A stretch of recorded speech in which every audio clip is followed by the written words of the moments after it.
Hey guys, and welcome back to my channel. Today's video is gonna be the worst products of 2024.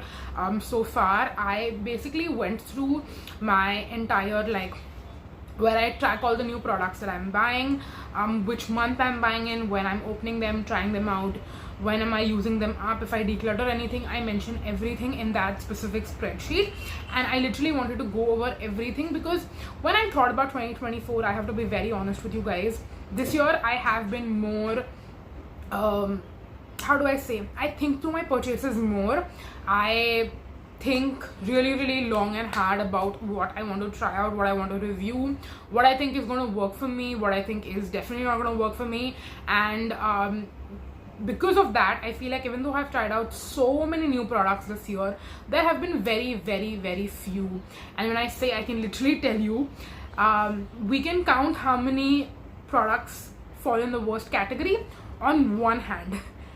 Do you have a hint as to how many products I'm going to talk about today? Just five products which are the absolute worst in my opinion. Personally, they are either things that I have tried out, hated so much that I decluttered them, or I have used them completely but I hated using it so much that I would never buy them again. I would never recommend them to anyone. For some of these, I can maybe think of a person who might like it or who it might work for, but for the most part, I don't think I can, like, from the bottom of my heart, in good faith, recommend any of these products to anyone. So I really want to know, and I mean this like truly, if you have tried out any of these products and they have worked for you, please let me know down below. Please mention your skin type, your skin concern. For some of these, maybe your shade, like are you fair, medium or deep, because I think that will help other people. It will also help me to understand which kind of skin types or like skin concerns or whatever these products might work for, because truly these were the worst products. And I'm not saying that lightly, because again, I've tried out so many new things this year, and anything that was okay, anything that was mediocre, anything that I feel like could work for someone else but is not working for me, I have not mentioned that in this video. That is why I'm saying there are only 5 products that I'm going to talk about today, because I truly feel like these things, I don't know who it's going to work for. But any which ways, now that we have a very long intro, let's jump into it, because like I said, again, there are just 5 products to speak about, and I have mentioned all of them in the past as well. But if I really hate them to my core, I wanted to make sure that I mention them one final time before we never speak about them again. So let's jump into it. The first product is actually something that I got recommended from a friend, and it's not the product formulation that was bad. Again, the product formulation was not groundbreaking, but it was not bad either. But I think what really didn't work for me was the shade, and I should have known better, because with the thing with lipsticks is that a particular shade might look amazing on someone else, but on you it's not just going to look flattering. So on one of my best friends, this looks like her perfect nude, but on me it just looks like a brown, muddy, purpley, really weird color. And I'm not really into browns, if I have to be completely honest. So when I tried it out, I was very disappointed that it was not looking great on me. And it's like my lack of, I should have had better judgment as to not buy this, or at least tried out hers on me, then seen what the shade is like, and then decided to buy it. So this one is kind of on me. But the Faces liquid lipstick that I bought, and again, I'm going to leave the specific shade name on the screen because I don't have it anymore. I'll have to actually dig through my records to see what the shade name is.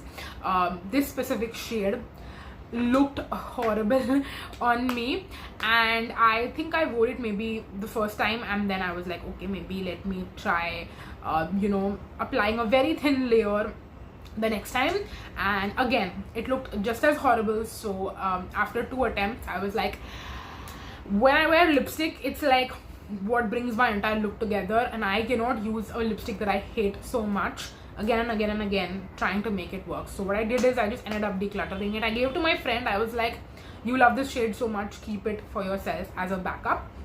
So The reason I'm mentioning this specific product is because, again, I want to let you know that if you are someone, I know that a lot of my shots when I am swatching a lipstick get a lot of views, and a lot of you ask me like what is the shade like, and I'm assuming that a lot of you buy lipsticks based off watching swatches online. But I really strongly recommend you guys, if you're able to buy a specific if you're able to try out a specific lipstick in store or swatch it first before you end up buying it, I think it's going to save you a lot of money, a lot of effort, a lot of heartbreak in the process. So please try out your lipsticks first before you end up buying them. But also I want to know if anyone has tried out this formula, what do you feel about it? I feel like because I only used it twice, I cannot give you like a formula review. But if you have tried out lipsticks from this formula, let me know down below what your thoughts are on them. And yeah, we can chat more. Moving on next to our second product, and surprisingly, even though Derma Co is one of my favorite brands, we have 3 products back to back from Derma Co that I'm going to speak about. The first one is their 2% Niacinamide Oily Skin Cleanser. Now, I've mentioned this even in the best and worst of Derma Co video that I absolutely did not like this face wash, because even though it said it's an oily skin cleanser, now they had 2 different variants. They had a normal to dry skin variant, and they had a normal to oily skin variant in the specific product. So I thought that the normal to oily skin variant is going to be more like what oily skin people like in a cleanser, right? Like it's going to foam up, lather up, really clean your skin very well. This is not one of those. It is a gel consistency, but it's like a very watery thin gel. It doesn't foam up, it doesn't lather up, and it just does not make my face feel clean. So for that reason, I would never ever recommend this to anyone, to be honest, because again, if you don't feel like a face wash is truly cleaning your face, and I don't mean like stripping your face, there are tons of cleansers that don't strip your face, yet at the same time you feel clean, like you feel like you have actually washed your face and your face feels clean. This did not give me that feeling at all. So I think even though I tried to use it as much and as best as I could, I just gave up in the end. I was like, I cannot do this, I just cannot use it. So absolutely hated this product. Again, I don't know who this will work for. Even if you have dry skin and you feel like you like these kind of cleansers, there are so many better options. Like the Earth Rhythm one is so great, their Aqua Surge face wash. As an oily skin person also, I love that face wash, and it's something that I brought out in the winters to use, because now that my skin is a little bit more dry, I don't want to use anything that could strip my skin. At the same time, I want to feel clean. So that is a way better option than this Derma Co 2% oily skin cleanser. Then we have another Derma Co face wash. This is their 1% kojic acid face wash, and again, this one also has niacinamide and alpha butane. Now this one, my problem was 2 things. One, it stung my eye very badly, and please keep in mind, I don't have sensitive eyes. I don't usually like any kind of cleansing balm, face wash, anything that gets in my eye usually never ever stings. This one stung so bad, so bad, that I would just wanted to wash it off my face as quickly as possible. And apart from that, the texture and consistency is very creamy, and these kind of face washes, I don't know if they work for dry skin people, to be perfectly honest, because my skin is drier in the winters, but I still feel like I would not enjoy a face wash like this at all. So if you have like Sahara Desert dry skin, then do let me know if you like a cleanser like this. But I again personally think that even if you have dry skin, you can easily find something that is way better, that is still cleansing, yet at the same time not stripping on your skin. So absolutely hated this one as well. And then our 4th product and the last Derma Co product for this video is going to be their 1% hyaluronic acid long lasting sunscreen. Now this is a new variant for the OG Derma Co 1% hyaluronic acid sunscreen. Now this variant, it says that it's supposed to protect your skin for a longer amount of time. You won't have to reapply as often, and it's going to stay on your face for longer. Now while that can be a great thing, this one is literally white cast city. If you want to feel like you put literally a layer of white goop on your face, you can use this. If that's what you're going for, then go ahead and use this.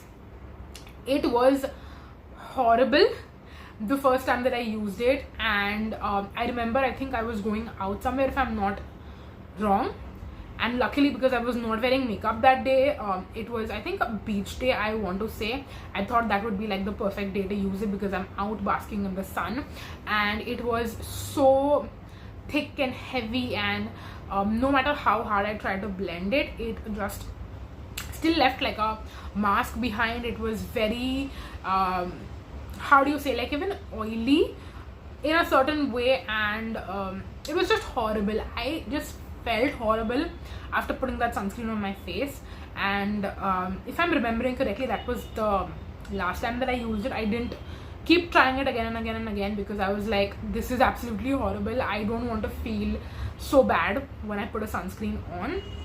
And that's the main thing about sunscreens, is that you have to find something that you want to put on every single day. Otherwise, no one wants to put on sunscreen and then hate the way they look. So that is the reason why I feel like I would not like recommend this to absolutely anyone. In fact, if anything, I would say it is better almost to not reapply sunscreen, or it is almost better to reapply your sunscreen multiple times throughout the day with something that has a lower SPF, or even like an equivalent SPF but just a better formulation. Like the OG 1% hyaluronic acid is so much better than this long lasting variant that they have. At least you feel good applying it on your skin. That's what is the most important thing, and that is what you're achieving through this. Also, I'm really sorry if this curtain is bothering. It's bothering me a little bit, but I didn't want to like lose my train of thought in the middle. So yeah, I'm really sorry about that shadowy thing that is happening. But anyways, we just have one last product and then I'll be out of here, I promise. So the last product is Foxtail's, again, refreshing face wash. So we can tell that this year, even though I've tried out some new face washes, a lot of them have not been great. There have been some great ones, don't get me wrong, but a lot of them have not been really great, like this one for example. Now this one, it came in a different packaging than what was shown online, but I'm pretty sure it's the same product that has just been repackaged. So I'll share with you the what mine looks like, and then I'll also share with you what the packaging looks like online. Anyway, this specific product has like a jelly-ish texture again, and it does not feel like it foams or lathers up at all. It just feels like, I don't know, some sort of like jelly pudding kind of a texture, but it just feels very sticky, and there is no cleansing property in this product in my personal opinion. So when they say refreshing face wash for deep cleansing, I'm like, you're barely lathering. Like, where is the deep cleansing, where is the refreshing feeling? I'm getting zero. And again, like I said, regardless of what your skin type is, I don't think it matters, but we all want our face to feel clean. That's what I understand. And regardless of how my skin type shifts in different seasons, I feel like my skin has pretty consistently wanted the same things in terms of feeling clean. So this is a product that just doesn't fit because it does nothing, absolutely nothing. And it's also one that I eventually ended up decluttering because I'm like, what am I going to use this for? So I do have to I feel like whatever I'm decluttering to a certain person, if it is something that has completely not worked for me, I make sure to ask them for their thoughts and opinions. So this is something that I've recently given a friend, and I'm waiting for her to use it a little bit more, and then maybe she'll tell me her thoughts on those products, if it worked for her, if it didn't work for her, something like that. If it didn't work for her, something like that. So yes, these were the only 5 products in 2024. Like I said, I went through my entire all the new products that I've tried out this year, like my entire list and everything, and I didn't find anything else that I hated as much as these 5 products. I clearly thought that would be more, to be honest, but when I actually started going over everything, I realized a lot of products are not bad, they're just mediocre, but they don't deserve to be in this video. And I didn't want to put them just because I wanted to have like 10-15 products. I wanted to be more true and honest in my reviews. So these were literally the only 5 products in 2024 that I absolutely hated from every pore in my being. So yes, I would not recommend them to anyone, but I do want to know if you've tried any of these out and what was your like experience with it. So do let me know down below. and I won't have to wait like too long to know your thoughts, because this video is actually going up the same day that I'm filming it. So yes, you're gonna watch this in just a couple of hours, and I would love to chat with you guys. So yes, that is pretty much it for this video. Thank you so much for watching, and again, like I said, or rather like I've been saying in all of my videos, please make sure that you come back every day for a new video, because there is so much content that is coming up for you in this month, and I'm so excited about it. I've already like pre-filmed a ton of videos, and there is a ton of more content that is going to be coming up for you. I'm super duper excited about Vlogmas, and also like yesterday's video did really well, so I'm very happy about that, and I really hope that you guys are enjoying all of the content. Like, you guys will be enjoying all of the content that is going to come up this month. So yes, subscribe if you haven't subscribed already. Let's hit 2K this month, and yeah, that is it. Thank you so much for watching, and until next time, bye. See you tomorrow.